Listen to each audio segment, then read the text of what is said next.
I'm sorry, are you addressing me? Because your authority is not recognized in Fort Kick-Ass. Dr. Bones, Dr. Bones, Dr. Bones.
Hi, this is Bahar.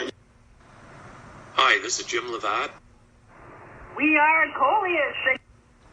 Hi, this is Andy Roman from Elm Treason. And this is Bobby Steele from Elm Treason. This is Joe Blight. 1. What's happening? This is Joe Sarbs at the Love and Card. 1. Hey, this is Julie Gibb. Hi, this is Jono This is Jess. from Living Dead Girl. And Hey, y'all, this is Michael Daughtry. This is Mr. Susan. This is Mike from 1-in-5 and you're... 1.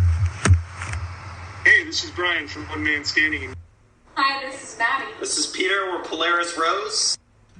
Hey, Dave here from Grasscutter. 1. Hi, this is Sam from Run Coyote and you're listening... Hey, this is Leslie And Jason. of The Sweetest Condition. 1. Hey, this is an old wife and you're... Hey, this is Nate from Shape of the Sun, and you're listening to Dr. Bones on New Music Saturday. Right on, and welcome to Music Saturday. As always, joining me are my excellent co-host, Brian One Man Standing, and Mike1inFIVE. What's going on, guys? How's it going? Hello. So, guys, we have a killer show tonight, and for part 3, I know we've been trying to cut it down to 2 parts recently, but we're going to do 3 parts today. We have one tacked on at the very end for part 3, which is a surprise for everybody. And at 9 o'clock, when we do part 3, the Matt Andersons will be joining us, and they were formerly co-hosts. And Brian, you've talked to them before, and we did a year in Rewind. So we're going to have a lot of great insight, and we're going to have a huge panel. So it's going to be a killer show tonight. Yeah, I'm really looking forward to tonight. So, a lot of good tunes. oh man. And speaking of which, the first one up is a band called Dr. Razoo, and this is courtesy of Mike. So Mike, you can cue this one up, buddy. Cool. Well, Dr. Razoo is a band I have known for probably... I think I was drinking with them when I was about 15. So, a long time. Let's leave that as the introduction and talk about the tune afterwards. Right on. So we're going to get to the first song off here. This is Dr. Razoo, and this is Adelina, and in brackets, On a Black Mountain. Dig this. Listening for the gunshot that echoes through the valley as her train pulls in, signals her arrival. Oh, Patty, she's come home. All her entourage are in tow, gathering at the castle to hear her song.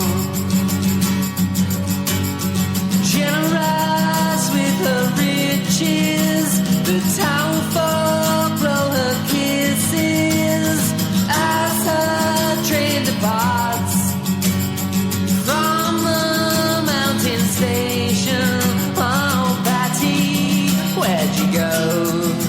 All distinguished guests in tow, leaving us with the ghost and the memory of your song.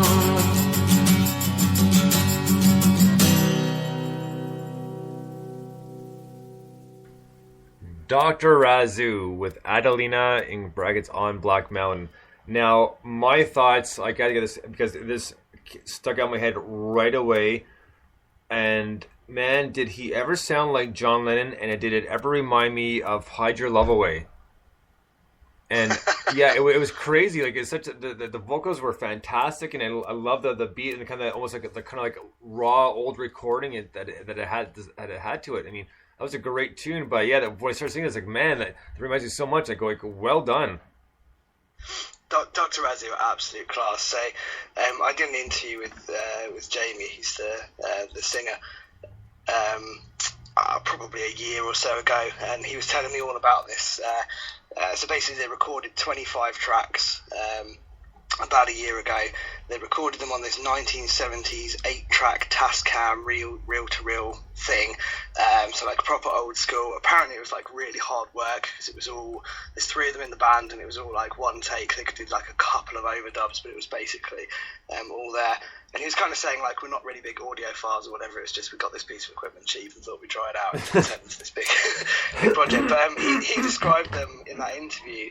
He said something like, we kind of, because I said, well, you know, I've known you for years, you do all sorts of stuff, and he said we're an alt-punk garage trio with melodic, catchy choruses, Beatle-esque harmonies, all met with big grungy riffs. I was like, yeah, that sums it up, mate. Yeah, right. So that was kind of it. And this is one of 2 tracks that came out last week. So of those 25 tracks, they've been slowly releasing like 1 or 2 every couple of months for the past year. And there's about 10 available now, so there's another 15 to go.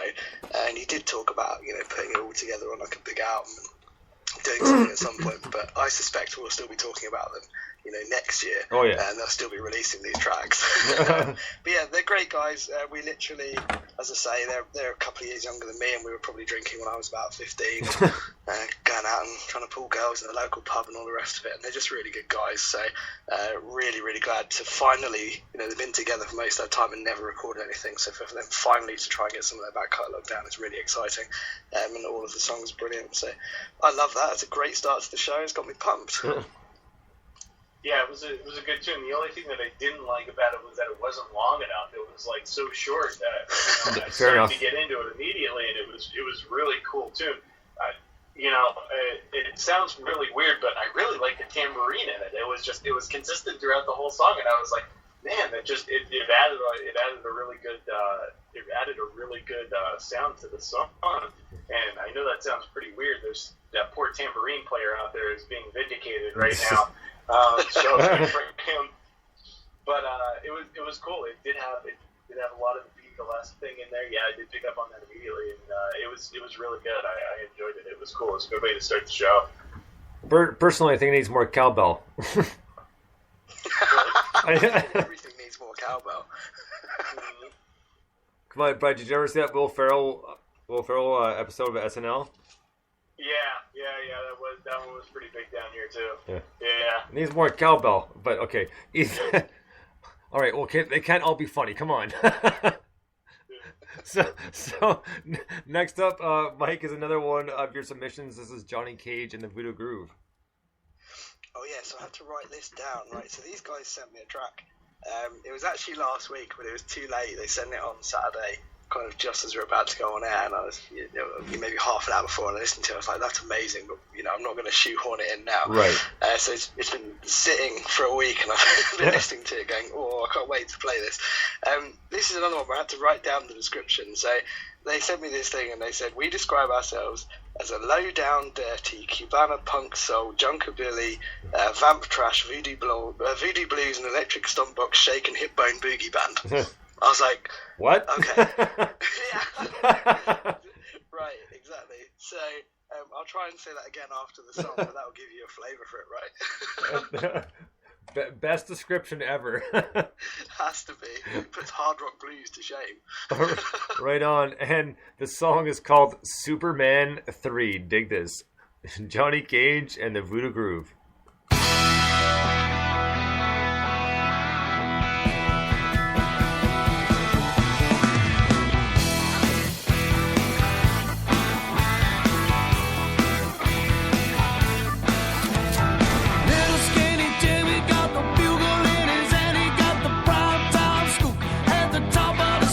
Well,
Johnny Cage and the Voodoo Groove. That was Superman 3. Now, just before I get in to tell you what I think of the song, and I know I'm not alone with this one, how many people, when they heard the name of the band, thought of Street Fighter 2? Like, really? Tweet that, Voodoo Groove, hashtag Street Fighter 2 Johnny Cage. So, Yep, absolutely. So, but that aside, that was a great tune, and it certainly was, for lack of better words, dirty. You know, but dirty in a good way. Like, I really dug it. It was like really kind of almost somewhat thrashy, but you know, not quite. Just the tonality to it, and the deep sound they had, and just I really enjoyed this tune, man. It really kind of got me going, and it's almost had a little bit of a I know it sounds weird, but a little bit of like an Irish kind of jig sound to it in certain places. Just kind of makes you get up and keep going. Absolutely. Do you know what? You are absolutely spot on there.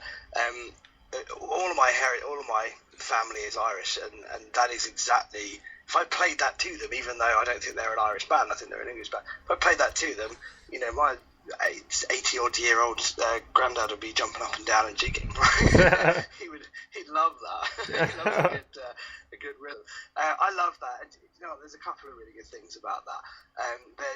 There's the you're right, it's dirty, and anyone that's listened to this show, you know, at least once with me on it will have heard me talk about dirty guitar riffs